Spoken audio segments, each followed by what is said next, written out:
Ang mga buwabanderang balita sa Pilipinas ngayon. Usapang tenga sa impeachment trial. Kung ayaw mo pakinggan, umalis ka sa korte. Tenga ni Senator Judge Miriam Santiago nagpanting dahil sa pagtatakip ng tenga ng private prosecutor na si Atty. Vitaliano Aguirre. Nasasaktan ng tenga ko eh. Kahit ang mga senadore, mga judges at kami mga hamak lamang prosecutor dito. Aguirre, kinontempt ng Senado. Matapos ang isang buwan, bangkay ni Congressman Iggy Arroyo dumating na sa bansa. Anak na naging daan para magbati sina Aleli at Grace Ibuna, nagsalita na. Eksklusibo. Aktivistang bar top-notcher at senior citizen na pang-10 sa bar exams, kilalanin. 6 na piso kada kilong pagtataas ng presyo ng LPG, aarangkada na. Floyd Mayweather Jr. Ay, bumanat na naman. Pacquiao, muling hinamon magpa-drug test. Mga good news na may halong tubig. Nag-iisang dambuhalang floating library na lumilibot sa buong mundo nasa Pilipinas. Water lily na mitsa ng baha, inaani para pagkakitaan. At paano muling nagpapaseksi ang songbird na si Regine Velasquez? Alamin.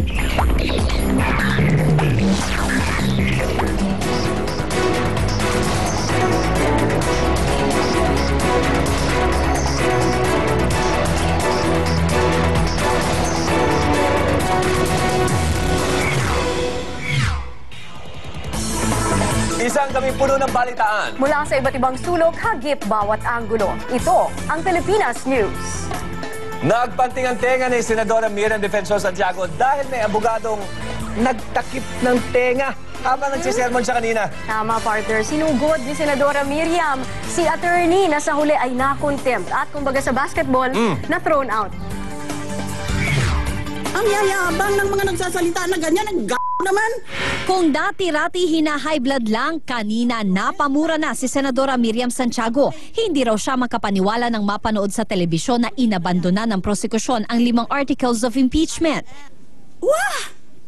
Sa ilang taon daw niya bilang RTC judge, ngayon lang daw siya nakaengkwentro ng mga abogadong tila wala raw alam sa batas. Your brains are very, very dark. Wah! Part 2. Hindi naman nakatiis si House Prosecutor Rudy Fariñas. Ipinatanggal niya sa record ng impeachment court ang pagmumura ng senadora. Baka naman po pwedeng matanggal yon dahil baka hindi naman po maganda sa posterity natin na nababasa po yun na natawag po kami na... No objection, Mr. President. Thank you, Madam. Thank you, Mr. President. All right. Mr. President, strike the term GA, G-A-G-O, from the record. Okay na sana ang lahat pero habang nagsesermon pala si Santiago, nagtakip ng 2 tenga si Private Prosecutor Vitaliano Aguirre. At huling-huli siya sa akto sa video na nakuna ni Senator Judge Alan Peter Cayetano. I really did it purposely.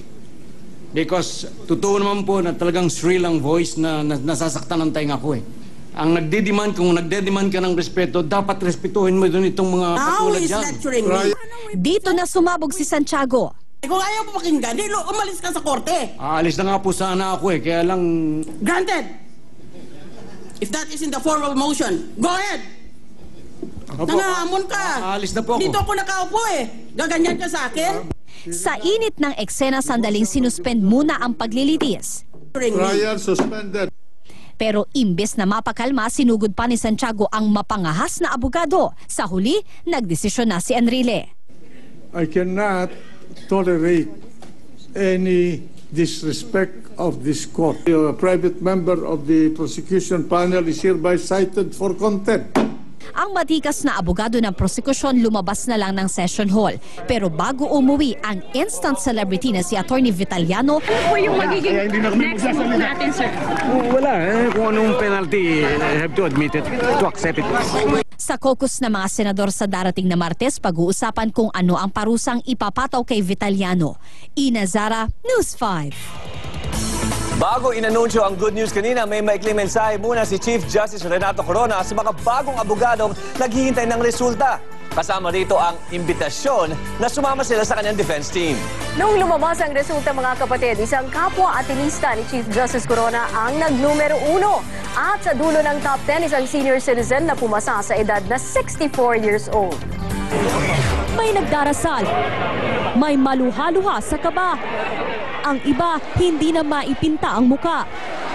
Ganito ang mga eksena bago ilabas ang resulta ng 2011 bar exam sa Supreme Court kanina.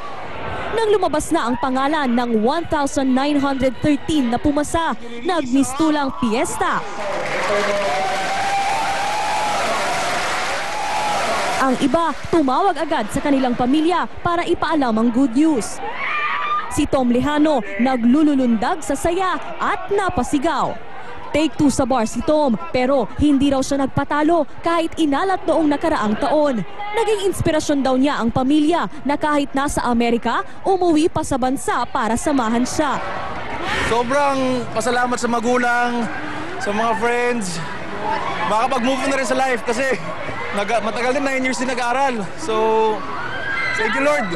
Pero kung si Tom take 2, first take lang si Rodolfo Aquino. Sa edad niyang 64, pumasok pa sa top 10 si Lolo. 1966 pa siya huling graduate sa kolehiyo at after 40 years, nagdesisyong kumuha ng abogasya nitong 2006. Kabatchmate pa noon ni Aquino sa UP si Senador Franklin Drilon at kabrad pa sa fraternity na Sigma Rho. Retirement age in the legal profession, as long as you can think, talk, and dictate, if you cannot write anymore, you can still lead fruitful and productive life. Huli namang nanguna sa bar exams ang Ateneo de Manila University. Si Raul Angelo Atadero ang top-notcher na may 85.53 na grado. Sumunod naman si Luz Daniel Bolong na galing rin sa Ateneo at Sheriliz Rafael Roble ng Arellano University na number 2 at number 3. Sa top 10 sa bar exams ngayon, 3 ang galing sa Ateneo de Manila University, isa sa Notre Dame University, isa sa University of Santo Tomas, isa rin sa Silliman University, 2 naman sa San Beda College at isa sa FEU DLSU. 31.95% ang naitalang passing rate ngayong taon, ikalawa sa pinakamataas na naitala sa nakalipas na dekada. Bukod sa mataas na passing rate, bumaba rin sa unang pagkakataon ang Chief Justice ng bansa para i-congratulate ang mga pumasa sa bar. Mayalok pang ang trabaho para sa kanila si Corona. Pwede na kayo humarap dito sa Korte Suprema. Kung gusto mag-volunteer, Additional Defense Counsel, pwede na rin kayo. Sa March 12, manunumpa sa PICC ang mga pinakabagong abogado ng bansa. Fritzy Cabial, News 5. Nag-recruit pa ang Chief Justice, Inside celebrity naman ang top-notcher ng 2011 bar exams. Mula sa mga social networking sites hanggang sa radyo at TV, matunog ngayon ang pangalan ni Raul Angelo Atadero. Sino nga ba siya at ano kaya ang kanyang nagawa para makuha ang karangalang ito? Walang tigil sa pagtunog ang cellphone ng top-notcher ng 2011 bar exams na si Raul Angelo Atadero. Atadero number 1. Pati sa FB at Twitter account niya, tad-tad na ng mga komento. Hindi na rin daw niya mabilang ang mga nag-interview sa kanya na istasyon ng telebisyon at radyo. Pero ang 27 anyos na bagong abogado, hindi pa rin daw makapaniwala na siya ang nanguna sa 1,913 na pumasa sa batch na ito. I was just sitting and having my mouth gaping open dahil hindi talaga gulat na gulat ako, so nakaupo lang ako talaga doon. Tapos nagsimula nung magtawagan nga yung mga kaklase ko. Hug and umiyak kami pareho sa tuwa, umiyak kami dalawa. Sobrang tuwa namin. Kwento ni Atadero, dumalaw pa sila sa isang simbahan para ipagdasal na makapasaman lang daw siya. Nagpunta kami sa Manawag to pray this morning kasi alam ko lalabas yung results today. So doon kami galing actually, dumating ako dito ng mga 2 na, tapos saka palang i-announce yung result. Wala pa imposible sa dasal Siyempre natutuwa kami dahil ang anak namin nag-top. Pangalawa sa 4 na magkakapatid si Atadero, graduate sa Ateneo ng BS Management noong 2006 bago nagpatuloy sa Ateneo Law School. At nung estudyante pa raw si Atadero, wala na raw siyang ibang ginawa kundi magbasa ng mga libro. May hanggang November, aral lang. Every day, as in talagang gising ka ng maaga, hanggang makatulog ka sa gabi na yon, tuloy-tuloy lang na aral. Sa ngayon, nag-leave muna daw siya sa pinapasukan niyang law firm. At sa sobrang busy kasi niya ngayong araw, hindi pa nila nasa-celebrate ang kanyang achievement. May mensahe naman si Atadero sa mga kasama niyang di pinalad na makapasa ngayong taon. Aral lang ulit. I mean, sanay na naman tayong aral ng aral. Ilang 4 na taon tayo nag-aaral sa law school. Aral lang ulit. Kaya naman eh. James Batran, News 5. Magandang mensahe yan. Aral na lang ulit, no? Walang katapusang pag-aaral ang law school. Oo naman. Sa puntong ito, makakusap natin live si Raul Angelo Atadero, ang 2011 Bar Top Notcher. Congratulations, kapatid! Salamat. At kasama niya siyempre ang top 2 na si Attorney Daniel Bolong. Magandang gabi po sa inyong dalawa. Ating dalawang atinista na top 1 and 2 kasama natin ngayon. Kapwa atinista. Congratulations! Unang tanong sa inyong dalawa, no? Anong pakiramdam na finally pwede na kayong tawaging attorney, no? Nag-sink in na ba sa inyo? Yung achievement